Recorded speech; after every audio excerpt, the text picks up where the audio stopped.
Sipers dari Kabin Public Speaking and Broadcasting Kampung Bakat Batch 2. Kali ini aku mau menjawab pertanyaan dari Games Passion 1.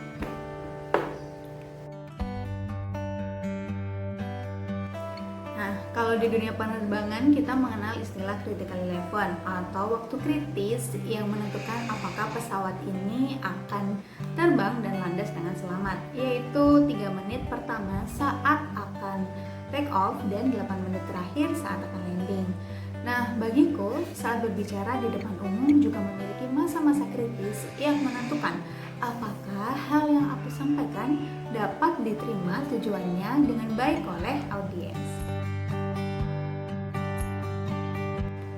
Aku membaginya menjadi 4 masa, yaitu yang pertama 5 menit pertama saat pembukaan, yang kemudian yang kedua 5 menit pertama sesi memulai obrolan dengan narasumber, yang ketiga 5 menit pertama saat sesi tanya jawab, dan yang terakhir 5 menit terakhir saat penutupan.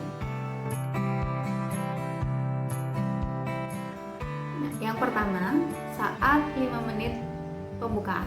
Nah, ketika 5 menit pertama ini merupakan kunci sebenarnya menit-menit selanjutnya. Jadi kadang aku sendiri tuh masih takut apakah nanti pembukaanku itu akan lancar, apakah akan terjadi kendala teknis atau ada human error dari diriku, seperti misalnya aku tiba-tiba gugup, ngeblank, malu, nggak pede, atau tiba-tiba ada kendala teknis kalau misalnya online sinyalnya hilang atau kemudian mic-nya bermasalah kalau misalnya offline dan lain sebagainya. Nah, solusinya yang bisa kita lakukan atau aku biasa lakukan itu melakukan riset akan membuka acara ini dengan seperti apa. Contoh misalnya acara non formal, maka jika acaranya non formal aku bisa membuka dengan candaan atau mengirimkan pantun atau misalnya tiba-tiba berpuisi dan lain sebagainya.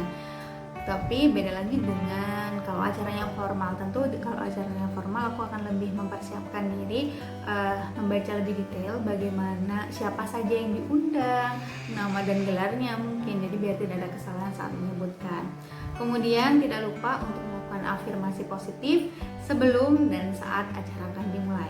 Tarik nafas, hembuskan, tarik nafas, hembuskan. Begitu ketika mulai mengalami rasa nervous atau gugup. Nah, kemudian jika memang qadarullah terjadi kendala teknis, maka yang dilakukan adalah tetap menjaga senyum, ketenangan diri, dan juga meminta maaf kepada para audiens. Karena saya yakin jika kita meminta maaf kepada audiens dengan tulus, maka audiens pun juga akan memakluminya.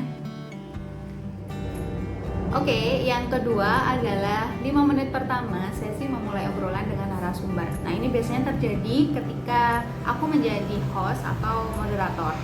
Nah, aku ini tipe orang yang kadang masih merasa canggung jika pertama kali bertemu dengan orang. Kayak merasa canggung mau ngobrolin apa, atau aku pada masih menerka-nerka ini orang karakternya seperti apa. Kalau aku ngomong seperti ini, dia marah nggak, tersinggung nggak, atau kalau aku bersikap seperti ini, dia nyaman atau tidak. Nah, biasanya yang aku lakukan adalah meminta waktu atau slot sama panitia, entah itu aku sebelum acara di sebelah disandingkan dengan narasumber, atau mungkin jika acaranya online aku diperbolehkan untuk mengobrol by chat sehingga terjadi interaksi antara aku dan narasumber. Nah, pas hari H nanti biar lebih luas, lebih enak ngobrolnya, lebih cair gitu istilahnya. Yang ketiga adalah 5 menit pertama saat memulai sesi tanya jawab. Nah, ini biasanya terjadi kalau aku menjadi host atau moderator yang mendampingi narasumber dengan sebuah tema. Jadi aku pada dari jauh hari itu sudah berpikir apakah nanti ketika hari H acara ada yang bertanya. Kemudian yang kedua, apakah nanti pertanyaan-pertanyaan mereka itu akan satu jalur dengan materi yang disampaikan atau nggak keluar jalur istilahnya. Kemudian yang ketiga, apakah pertanyaan dari para audiens ini mengcover waktu sesi tanya jawabnya. Misalnya sesi tanya jawab waktunya 30 menit, tapi ternyata yang bertanya cuma 2 orang.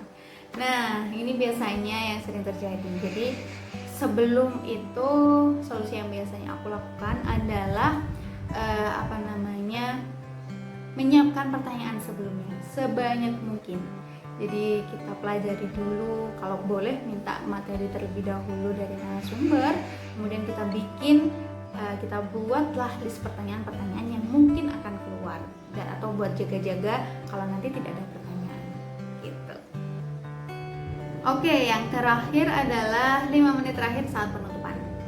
Nah, sebuah PR bagi seorang pembicara di depan publik itu selain membuka acara dengan ciamik, dan PR kedua adalah bagaimana menutup acara itu dengan fantastis. Nah, itu juga kadang masih menjadi ganjalan di aku sendiri, karena aku terkadang tuh masih terlalu berpikir apakah nanti audiens yang setelah selesai dari acara aku ini membawa kesan yang baik tentang diriku, tentang acara yang aku bawakan, tentang manfaat dari acara yang aku lakukan hari itu.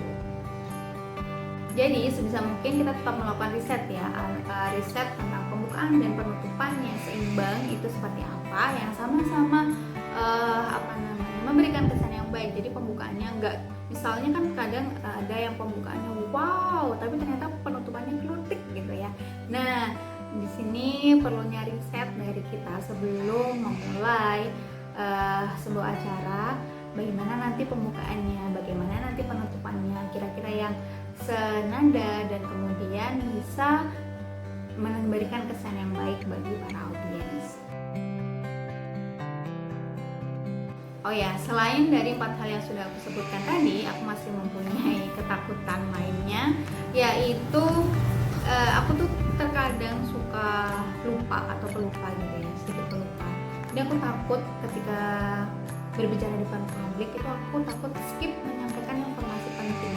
Seperti contoh misalnya menyampaikan informasi sponsor, menyampaikan informasi giveaway, atau mungkin ada informasi penting lainnya yang aku takutnya ke-skip gitu ya.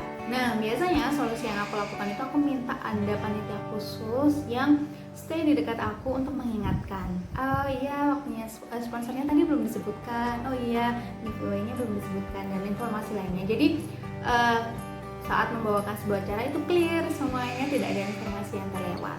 Karena pernah aku beberapa kali itu setelah event baru menyesal, oh iya kenapa aku lupa ya menyampaikan yang ini, oh iya ini tadi kelewat, dan lain sebagainya.